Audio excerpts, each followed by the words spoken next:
அனைவருக்கும் வணக்கம். இந்த சிஏஏ சட்டம் அமலுக்கு வந்து விட்டது. இதோடைய ரியல் ஹீரோ, கதாநாயகன் யார் அப்படின்னு கேட்டிங்க அப்படின்னா, இதை கொண்டு வந்த அமித்ஷாவா இல்லை திரு மோடி அவர்களா அப்படின்னா இல்லை. இந்த சிஏஏ சட்டத்துடைய கதாநாயகன் நம்முடைய எடப்பாடி பழனிசாமி அவர்கள்தான். தமிழ்நாட்டுடைய முன்னாள் முதல்வர், அதிமுகவுடைய தலைவர் திரு எடப்பாடி பழனிசாமி தான் சிஏஏ சட்டத்துடைய கதாநாயகன். உங்களுக்கெல்லாம் ஆச்சரியமாக இருக்கலாம், ஆனால் அதுதான் உண்மை. இந்த சிஏஏ சட்டம் 2019 ஒன்றிய அரசு கொண்டு வரும்பொழுது, பாஜக கொண்டு வரும்பொழுது அவர்களுக்கு அங்க பாராளுமன்றத்திலே பெரும்பான்மை இருந்தது. ஆனால் மாநிலங்களவையில் பெரும்பான்மை கிடையாது.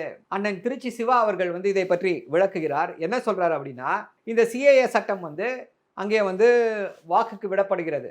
அங்க சட்டம் கொண்டு பாஸ் பண்ண போறாங்க. அப்பொழுது அண்ணன் திருச்சி சிவா அவர்கள் என்ன பண்றாரு, இது வாய்ஸ் ஓட்டு கிடையாது. வாய்ஸ் ஓட்டு அப்படின்னா எஸ் சொல்கிறவங்களாம் எஸ் சொல்லுங்கள், நோ சொல்கிறவங்களாம் நோ சொல்லுங்கன்னுவாங்க. அதனால் அதில் ஒரு தெரியாது.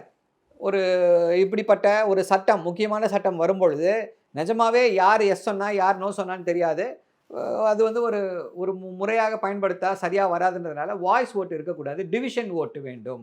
டிவிஷன் ஓட்டு என்ன அப்படின்னா, ஒவ்வொருத்தரும் அதாவது எலக்ட்ரானிக் முறையில் யாரெல்லாம் இந்த சட்டத்திற்கு ஆதரவாக இருக்கிறார்கள், யாரெல்லாம் இந்த சட்டத்திற்கு எதிராக இருக்கிறார்கள் அப்படின்ற முறையில் இதை இது செய்ய வேண்டும் அப்படின்னு சொல்லியிருக்காங்க.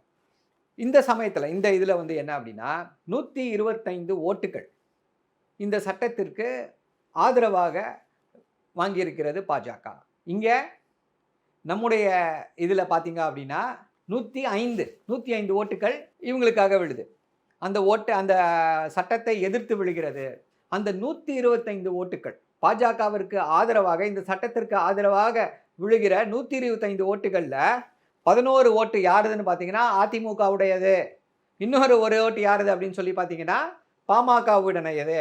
திரு அன்புமணி ராமதாஸ் ராஜ்யசபாவில் குறைந்த அளவு அட்டண்டன்ஸ் வைத்திருக்கக்கூடிய திரு அன்புமணி ராமதாஸ் அவர்கள் இந்த குடியரசு சட்டத்தை சிஏஏவை ஆதரிக்க மட்டும் போய் ஓட்டு போட்டு வந்திருக்காரு. ஸோ 12 ஓட்டுகள். ஸோ 125 அந்த 12 ஓட்டுகளை எடுத்துருவோம். அப்போ என்ன வருது, 113 ஓட்டுகள். அந்த 12 ஓட்டுகளை அந்த சட்டத்திற்கு எதிராக வாக்களித்த 105ஓடு சேர்ப்போம், 117. ஸோ 113 ஆதரவாக இருந்திருக்கும், 117 எதிர்ப்பாக இருந்திருக்கும். அப்பொழுது இந்த சட்டம் அமலுக்கு வந்திருக்குமா?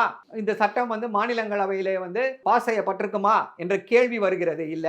ஸோ அப்போ இந்த சட்டத்தின் கதாநாயகன் யார்? திரு எடப்பாடி பழனிசாமி தானே.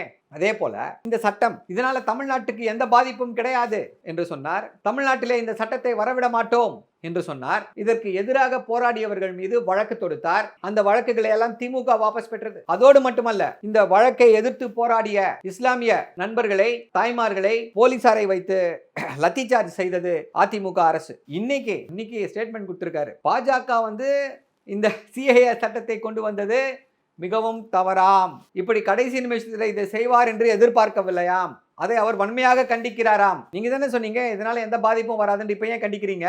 எல்லாரும் எழுப்பக்கூடிய கேள்வி இதுதான். அதிமுக இப்படித்தான் தொடர்ந்து பாஜகவிற்கு ஆதரவாக செயல்பட்டு தமிழ்நாடு மட்டுமல்ல ஒட்டுமொத்த இந்தியாவுடைய நலனுக்கு எதிராக செயல்பட்டு இருக்கிறது. நன்றி, வணக்கம்.